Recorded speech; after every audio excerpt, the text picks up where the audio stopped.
everyone, welcome back to National Teen Lock-In Author Chats. Now we have acclaimed author Kara Thomas. She just put out The Darkest Corner. I can't wait to hear her talk about it, and she's holding up the book for us. So without further ado, here is Kara.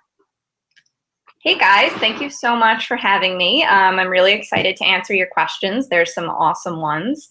As Stephanie said, my new book is called The Darkest Corners, and it looks like a lot of questions are about the book. So I will go ahead and start answering them.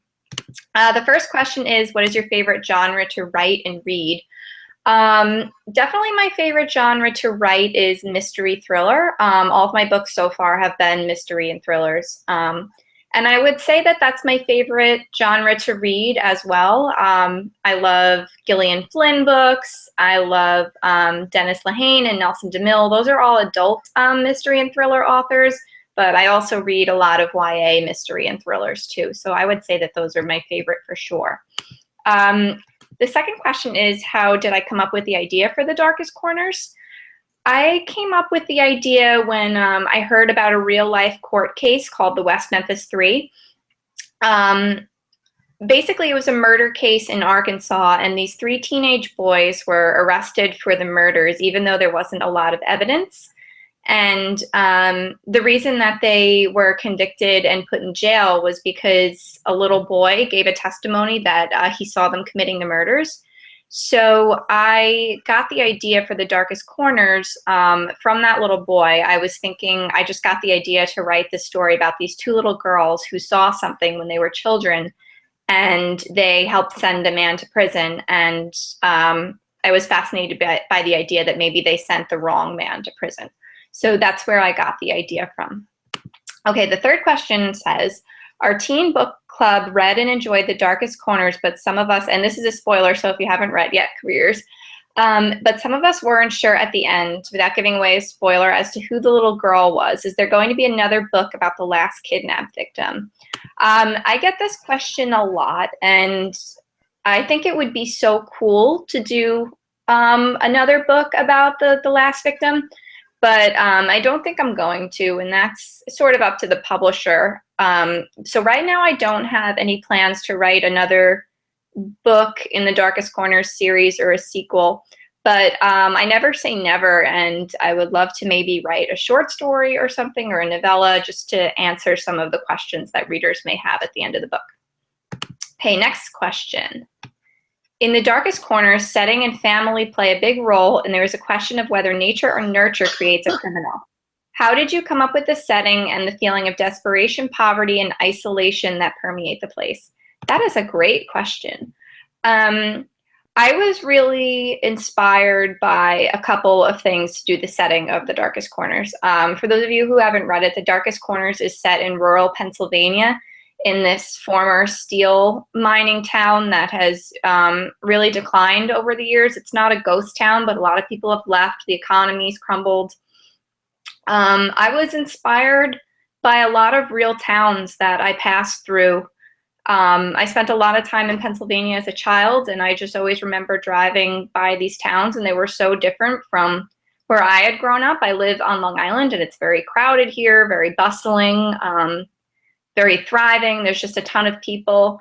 And I was always more drawn to smaller towns where there weren't a ton of people around, and they felt very lonely in a way. And I just always thought that would be a great setting for a murder mystery, because murder mysteries have that kind of lonely atmosphere, and the theme of poverty comes into play because there's crimes that are happening.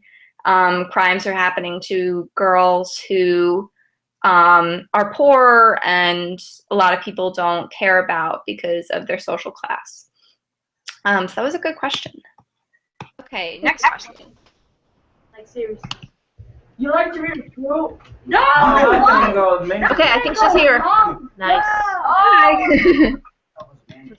Okay, next question. Tessa says she's from a family of liars and can't help but be a liar too. At the end of the book, she pretends to have seen Callie kidnapped and ends up helping to solve the case, so lying benefits her in the end. Would the book have ended differently if Tessa hadn't come up with that final lie? Yeah, I think definitely, because If nobody had believed Tessa that Callie was taken by the monster, they wouldn't have gotten to her in time, so the monster may have killed Callie or made her disappear, and then there really wouldn't have been any proof about who the real monster was, or really any resolution to Tessa and Callie's friendship, because I think we can safely assume that if Tessa hadn't lied and saved Callie's life, then the monster would have gotten rid of Callie. Okay, next question. The Darkest Corner starts out being about one particular crime, but as it goes along, a web of kidnapping, killing, and lying is woven together. Was it hard to keep track of this complex plot as you were writing?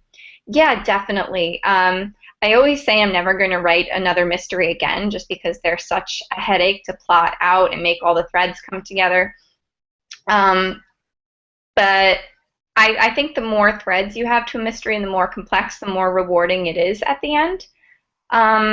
So when I started writing The Darkest Corners, there were 2 plot threads, not 3.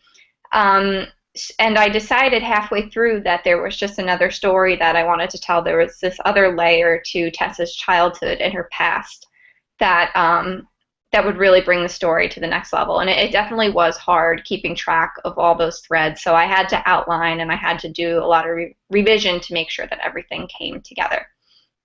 Okay. Next question. In The Darkest Corners, there seems to be references to real-life crimes. Do you watch reality TV or true crime dramas, and were you influenced by any particular case? Yes. Oh my gosh. I watch so many true crime shows. In fact, when this is over, I am going to go watch Dateline, because it's a Friday night, and Friday nights are my favorite because I love Dateline. But I watch all those true crime shows. I watch 48 Hours, 2020. I watch shows on Investigation Discovery.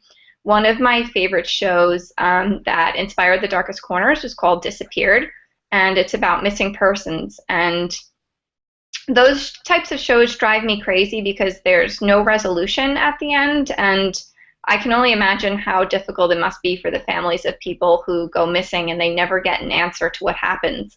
So I was inspired to write The Darkest Corners because I wanted to write about a cold case or a case that wasn't completely solved and there were still so many answers. And I knew that I wanted my characters to get an answer so they could have closure and move on. As for a particular true crime case that inspired the book, I talked a little bit about the West Memphis 3 case. But there is also a case that happened about 20 so years ago called the Truck Stop Killings, which was a man that was abducting mostly teenage runaways up along his trucking route, and he evaded capture for so long because he was a transient. He was going from state to state, and he was kidnapping girls and boys. So that was where I got the inspiration for the Ohio River Monster, who's in the book. And a spoiler if you haven't read it, again, I was inspired for the twist at the end with the kidnapping. I was inspired by a bunch of cases, but definitely the Casey Anthony case, and I'm forgetting the name of the girl now who was kidnapped as a baby and raised as somebody else and found out that her whole life was a lie. Okay, next question. We tend to think of violent crimes committed by men. What do you think drives a woman to kidnap children like in The Darkest Corners? I just remembered the name of the case that I was talking about in the last question. It was a woman called Lisa Montgomery who did kidnap a baby. And so to answer this question, what do you think drives a woman to kidnap children like in The Darkest Corners? In the real case that I drew inspiration from, this woman, Lisa, it wasn't even necessarily that she was desperate to have a baby and couldn't. It's that she had lied and said that she was going to have a baby, and it was this big lie that spiraled out of control, and she thought that the only thing she had left to do, so nobody would think that she was a liar, was to steal a baby, which is just such a horrific thing for everybody involved. But I think in The Darkest Corners, Tessa's mother is motivated by the fact that she wants a certain life. She wants to have these children and raise them in a certain way, but she didn't have this stability with the first man that she was with. It didn't work out and they didn't get married. So I think she just really wanted a baby and to live a lie, and it drove her to kidnap. And I think there's also an element with the first kidnapping with Tessa's older sister, where Tessa's mother saw that there was a baby in an unfit living situation with a mother who wasn't watching her and wasn't taking care of her. So I think in some sick, twisted way, Tessa's mother thought that she was doing the right thing by stealing this baby from her wild partying younger mother. Next question. How did you get started as a writer? Why do you love to write? I have been writing for as long as I can remember, really. I just remember as a kid I was reading or writing all the time. I used to write everything like poetry and song lyrics and short stories. When I was in high school, I wrote skits for our plays. But I never really thought I could really be a novel writer because I didn't think I had the discipline to sit down and write an entire book. But I always just love stories. I love to read. Harry Potter was the first book series that just made me so obsessed with reading and writing. I wrote really bad Harry Potter fan fiction at night under my covers in little notebooks for a while. And I just think the reason that I love to write is that I've always just been a dreamer, and I like to imagine things and play out all these different scenarios. Especially with something like a mystery, I'll see something that sparks my interest or an unsolved mystery, and I like to come up with all these resolutions and ideas in my head. So I think writing for me, I like it because it's the way that I deal with the unknown. It's the way that I get out of my own head and really bring the stories to life that won't stop talking to me. Okay, we have talked a lot about the Darkest Corners. Can you tell us about what else you're working on now? I just finished up my next book that's coming out next summer, and that is called Little Monsters, and it's about a girl named Casey who moves in with a father that she has never met in Wisconsin from New York. And within a year of her moving there, she makes a new set of friends. And the story starts when one night after a party, one of her best friends goes missing. And the police zero in on Casey as a suspect because they think that she may have had a reason to want to get rid of one of her best friends. And it's another mystery thriller, a little bit like Pretty Little Liars, a bit like the movie Heavenly Creatures. And I'm really excited about it, and that's coming out next year. And then I have another book coming out the year after that, in 2018, which is about a small town in New York where a bunch of cheerleaders died mysteriously 5 years ago, and two girls who are, one of them is the sister of one of the cheerleaders who died. They decide that they're not satisfied with the explanation of what happened to the cheerleaders, so they start investigating to figure out what really happened. And that'll be out in 2018. And it doesn't have a title yet. Next question. Let's play the favorites game. Favorite book you have read recently? I just finished yesterday, actually, a really amazing book by Megan Abbott. It's called You Will Know Me. And it's very timely because it's about a girl who wants to be an Olympic gymnast.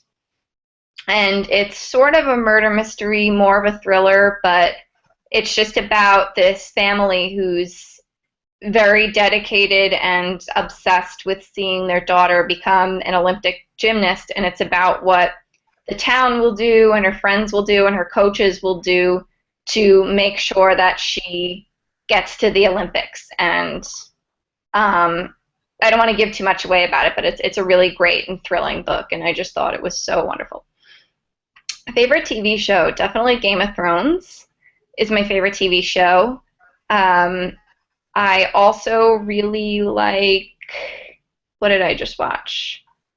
I'm watching The Night Of right now on HBO, which is, surprise, a murder mystery, and it's really, really good. I also love The Daily Show and John Oliver's show on HBO. I think he's hilarious. Favorite movie?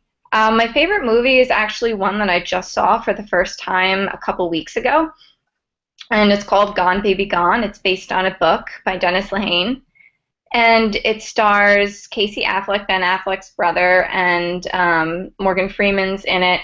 And it's about a little girl who goes missing in Boston, and a private investigator is hired to find her, and he finds himself embroiled in this conspiracy, and the case is so much more than it seems. And it has a really, really thought-provoking ending, which is why I liked it so much. I couldn't stop thinking about it for days and days afterwards. So yeah, I highly recommend it. It's called Gone Baby Gone. But before that, my favorite movie was Almost Famous and Mulan. I have a lot of favorite movies.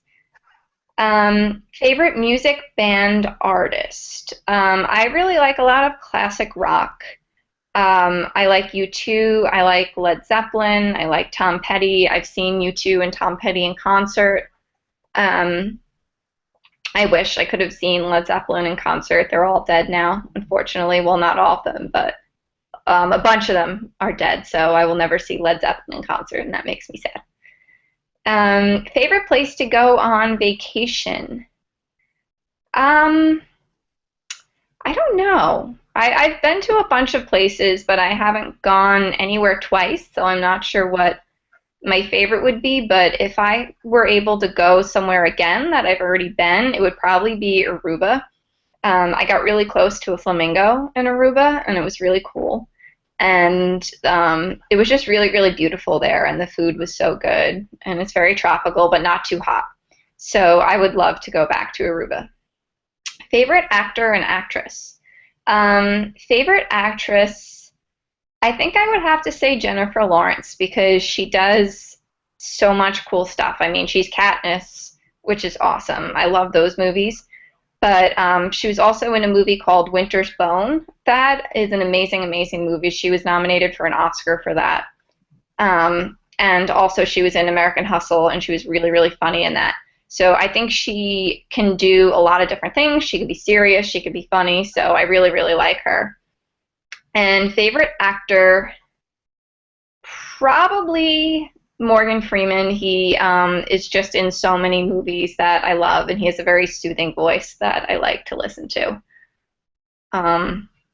Okay, next question. How do you feel about book-to-movie adaptations? Do you hope your books get optioned? If you had a choice between a movie or TV show, which would you pick? I think book-to-movie adaptations are great. I mean, obviously, sometimes they stink, and the book is so much better than the movie. But even if that happens, I still think it's a great thing that anytime a book gets made into a movie, even if it's not that good, I think it's a great thing, because it gets people talking about the book, and maybe people who have seen the movie that hadn't read the book will go and pick up the book and see how awesome it is. So yeah, it's definitely every author's dream to see their book made into a movie or TV show. So I definitely do hope that my book gets optioned. I don't know if that will ever happen, but my fingers are crossed. If I had a choice between a movie or a TV show, I think I would definitely pick TV. I love TV shows. I love how you can binge watch them on Netflix now. You could get all of the episodes at once, like Orange is the New Black and stuff. So I think The Darkest Corners would work well for that, because since it's a mystery, there would always be a cliffhanger at the end of each episode. So yeah, definitely I would love to see it as a TV show. Okay, can you give tips to all of us who are aspiring writers? I don't have any sort of magic writing advice, but I have a bunch of small pieces of advice that I had either gotten from people or I wish people had told me. My biggest advice would be, if you're just starting out, is to embrace revision and rewriting. I thought that once I wrote a book, I was done, and it would magically get published and everybody would love it. But really the most important thing any writer can do, and how you'll grow as a writer, is to, once you finish a draft of anything, whether it's a poem, a short story, or a book, set it aside and have somebody read it, somebody you trust, give you feedback, and then go back and either revise or trash it and start over. It's something that every writer has to do, every published writer. Once you start working with an editor may make you have a lot of changes, so it's good to get used to that from the beginning, because you can't be precious about your work. You have to expect that somebody will have suggestions or want you to change it in a way. My last book that I just finished, I went through 4 drafts with my editor, and the book that's going to be published next summer looks nothing like the first draft that I turned in. So the sooner that you can get yourself in that mindset that you're never going to write a perfect first draft, that is something that's so important for aspiring writers to learn. A piece of advice that always bothers me is when people are like, oh, you have to write every day. You don't have to write every day. I think if you write every day, you're not going to write something that's very good, because if you're not in the mood to write, or you're not feeling creative and you're just writing for the sake of writing, I don't think that's very productive. I don't write every day. I write maybe 4 or 5 days out of the week. So I think another good piece of writing advice is to, when you have inspiration, just run with it. Try to be focused. Sit down, get out as many words as you can. Okay, next question. Do you picture yourself writing something out of the mystery genre? Yeah, definitely. Right now, all of my books are mysteries, but the book that I first wrote before I got published was actually a contemporary young adult romance. Kind of like Rainbow Rowell's books or something. So I shifted to mysteries when I first got published, but I definitely think down the road I might get tired of writing mysteries and I might go back to my roots, which is contemporary romance. I read a lot of it. I love it. I like books that are funny and make you smile. I'm not all gloom and doom, so someday I would love to write that again. Next question. What has been your biggest influence as a writer? This is kind of a vague answer, but probably the world around me and just the stories that I hear. A lot of my books are inspired by real things that have happened, either mysteries or court cases. Also, other crime writers have inspired me, like I mentioned Gillian Flynn, Stephen King. All those books just made me realize that how complex and awesome mysteries could be, and made me want to write them. I read Nancy Drew as a kid, those types of stories. Can you tell us about your writing process? My writing process changes a lot based on what sort of mindset I'm in. For example, when I'm on a deadline, my process is a little bit more strict. I'll make myself get up by 8 o'clock every morning.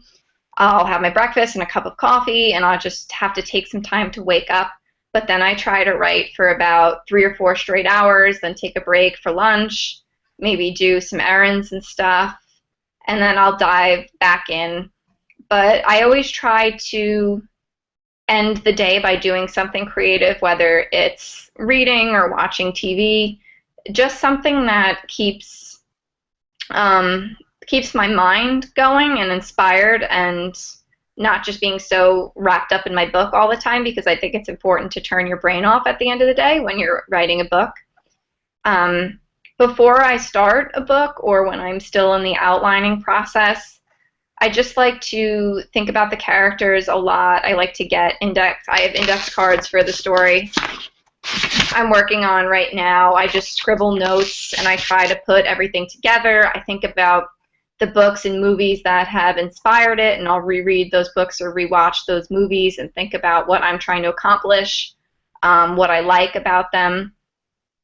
So I don't have a set process, but I will say that I like to write in my house. I'm not one of those writers that goes to Starbucks or something, because I need quiet. I don't like a lot of chatter around me when I'm writing. Okay, next question. How did you get your agent? So it took me a couple of years to get my agent. My first book was not very good, and I didn't really do a ton of work on that first book. I had like one person read it and give me feedback, and I made some small changes, and I sent out query letters to literary agents So basically that means through email, you're writing a brief letter describing what your book is about. You attach the first chapter as a sample, and then you send it out to agents, and you wait to see if they either request to read the whole book or they reject you based on the letter. And I probably queried about 100 agents. I only got like 2 requests, and those turned into rejections. So I put that book aside.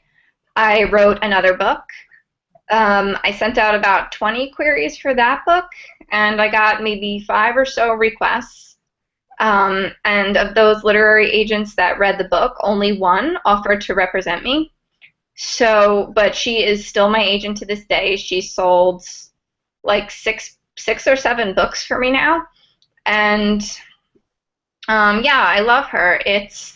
The process of finding an agent is kind of scary, and it's not a short one. Well, maybe there are some people that get an agent overnight and sell their book for $1 million, but that's not how it happened to me. It took me a couple years to come up with a book that was even ready for an agent to read. Okay, next book. If you could have dinner with any 5 people, who would you pick, living or passed away?